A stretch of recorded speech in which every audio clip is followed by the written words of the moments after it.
नमस्कार मित्रांनो, मी भाग्यश्री प्रधान आणि तुम्ही पाहतात मराठी जी के आन्सर अँड क्वेश्चन। आजचा आपला टॉपिक आहे 21 आणि 22 एप्रिल 2025च्या चालू घडामोडी। चला तर व्हिडिओला सुरुवात करूया। पहिला प्रश्न आहे, नवीन पटनायक यांची सलग कितव्यांदा बीजेपीच्या अध्यक्षपदी नियुक्त झाली आहे? तर याचं बरोबर उत्तर आहे ऑप्शन क्रमांक ए, 9व्या वेळेस।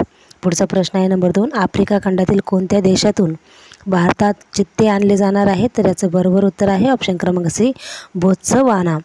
पुढचा प्रश्न आहे नंबर 3, खालीलपैकी कोण IPLचा सर्वाधिक युवा खेळाडू ठरला आहे? तर याचं बरोबर उत्तर आहे ऑप्शन क्रमांक बी, वैभव सूर्यवंशी ठरला आहे। पुढचा प्रश्न आहे नंबर 4, आफ्रिका खंडातील बोत्सवाना देशातून भारतात चित्ते किती आणले जाणार आहे? तर याचं बरोबर उत्तर आहे ऑप्शन क्रमांक डी, 8 आणले जाणार आहेत। पुढचा प्रश्न आहे नंबर 5, भारत आणि कोणत्या देशात 23 एप्रिलपासून द्विपक्षीय व्यापार करार चर्चा सुरू होणार आहे? तर याचं बरोबर उत्तर आहे ऑप्शन क्रमांक सी, अमेरिका। पुढचा प्रश्न आहे नंबर 6, आशियाई ब्रिज महासंघाच्या स्पर्धेत भारताने किती सुवर्णपदके जिंकली आहे? तर याचं बरोबर उत्तर आहे ऑप्शन क्रमांक बी, 3 पदके जिंकली आहेत। मित्रांनो, व्हिडिओला लाईक, शेअर आणि सबस्क्राईब नक्की करा। पुढचा प्रश्न आहे नंबर 7, बिजू जनता दलाच्या अध्यक्षपदी सलग नवव्यांदा कोणाची निवड झाली आहे? तर याचं बरोबर उत्तर आहे ऑप्शन क्रमांक ए, नवीन पटनायक यांची निवड झाली आहे। पुढचा प्रश्न आहे नंबर 8, आशियाई ब्रिज महासंघाची स्पर्धा कोठे पार पडली आहे? तर याचं बरोबर उत्तर आहे ऑप्शन क्रमांक डी, दुबई येथे पार पडली आहे। पुढचा प्रश्न आहे नंबर 9, 47व्या जागतिक ब्रिज स्पर्धा कोणत्या देशात होणार आहे? तर याचं बरोबर उत्तर आहे ऑप्शन क्रमांक बी, डेन्मार्क येथे होणार आहे। पुढचा प्रश्न आहे नंबर 10, कोणत्या कालावधीत 47व्या जागतिक ब्रिज स्पर्धा डेन्मार्क देशात होणार आहे? तर याचं बरोबर उत्तर आहे ऑप्शन क्रमांक डी, 20 ते 31 ऑगस्ट दरम्यान होणार आहे। पुढचा प्रश्न आहे नंबर 11, महाराष्ट्र आंतरराष्ट्रीय ग्रँडमास्टर स्पर्धा कुठे आयोजित करण्यात आली आहे? तर याचं बरोबर उत्तर आहे ऑप्शन क्रमांक सी, पुणे येथे आयोजित करण्यात आली आहे। पुढचा प्रश्न आहे नंबर 12, खालीलपैकी कोणत्या देशात महात्मा गांधींच्या अर्धपुतळ्याचे अनावरण करण्यात आले आहे? तर याचं बरोबर उत्तर आहे ऑप्शन क्रमांक ए, दक्षिण आफ्रिका। पुढचा प्रश्न आहे नंबर 13, दक्षिण आफ्रिकेत कोणत्या भारतीय नेत्याच्या अर्धपुतळ्याचे अनावरण करण्यात आले आहे? तर याचं बरोबर उत्तर आहे ऑप्शन क्रमांक डी, महात्मा गांधी यांचे करण्यात आले आहे। पुढचा प्रश्न आहे नंबर 14, आशियाई विकास बँकेने कोणत्या राज्याला 85.4 मिलियन डॉलर्स कर्ज मंजूर केले आहे? तर याचं बरोबर उत्तर आहे ऑप्शन क्रमांक बी, त्रिपुरा या राज्याने। पुढचा प्रश्न आहे नंबर 15, आशियाई विकास बँकेने त्रिपुरा राज्याला किती मिलियन डॉलर्स कर्ज मंजूर केले आहे? तर याचं बरोबर उत्तर आहे ऑप्शन क्रमांक ए, 85.4%।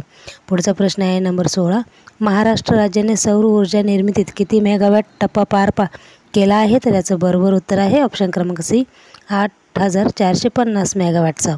पुढचा प्रश्न आहे नंबर 17, महाराष्ट्र राज्याने सौर ऊर्जा निर्मितीत कोणता जिल्हा अव्वल स्थानावर आहे? तर याचं बरोबर उत्तर आहे ऑप्शन क्रमांक ए, सोलापूर हा जिल्हा सौर ऊर्जा निर्मितीत अव्वल स्थानावर आहेत।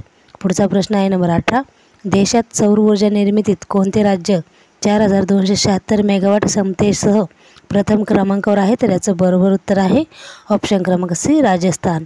पुढचा प्रश्न आहे नंबर 19, भारताचा स्टार नेमबाज अर्जुन बाबुता ने लिमा येथे सुरू असलेल्या विश्वचषक नेमबाजी स्पर्धेत कोणते पदक जिंकले आहे? तर याचं बरोबर उत्तर आहे ऑप्शन क्रमांक बी, रौप्य पदक जिंकले आहे। पुढचा प्रश्न आहे नंबर 20, नागरी सेवा दिन कधी साजरा करण्यात येतो? तर याचं बरोबर उत्तर आहे ऑप्शन क्रमांक डी, 21 एप्रिल रोजी साजरी करण्यात येतो।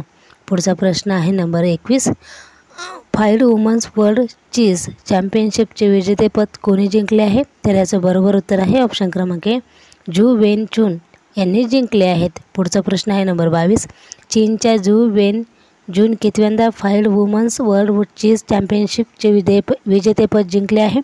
तर याचं बरोबर उत्तर आहे ऑप्शन क्रमांक सी, 5 नंबर। पुढचा प्रश्न आहे नंबर 23, भारतातील पहिला 3D प्रिंटेड मिलिटरी बंकर कुठे स्थापन करण्यात आला आहे? तर याचं बरोबर उत्तर आहे ऑप्शन क्रमांक बी, लडाख येथे स्थापन करण्यात आला आहे। पुढचा प्रश्न आहे नंबर 24, ICARच्या डायरेक्टर जनरल महानिर्देशक पदी कोणाची नियुक्ती करण्यात आली आहे? तर याचं बरोबर उत्तर आहे ऑप्शन क्रमांक डी, मांगीलाल जाट यांची नियुक्ती करण्यात आली आहे. पुढचा प्रश्न आहे नंबर 25.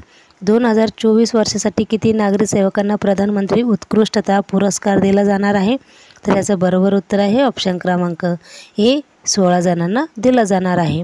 पुढचा प्रश्न आहे नंबर 26. मांगीलाल जाट यांची कोणत्या संस्थेचे डायरेक्टर जनरल महानिर्देशक पदी नियुक्ती करण्यात आली आहे? तर याचं बरोबर उत्तर आहे ऑप्शन क्रमांक सी, ICAR पदी. पुढचा प्रश्न आणि शेवटचा प्रश्न नंबर 27. निसार मिशन कोणत्या संस्थेद्वारे लॉन्च करण्यात येणार आहे? तर याचं बरोबर उत्तर आहे ऑप्शन क्रमांक डी, ISRO आणि नासा यांच्या मार्फत निसार मिशन संस्थेद्वारे लॉन्च करण्यात येणार आहेत. मित्रांनो, हे होते 21 आणि 22 एप्रिल 2025च्या चालू घडामोडी. असेच नवीन नवीन व्हिडिओ पाहण्यासाठी आपल्या चॅनलला लाईक करा, तुमच्या मित्रांना शेअर करा, चॅनलला सबस्क्राईब करा. व्हिडिओ आवडला तर लाईक करा. इथेच थांबूया. धन्यवाद.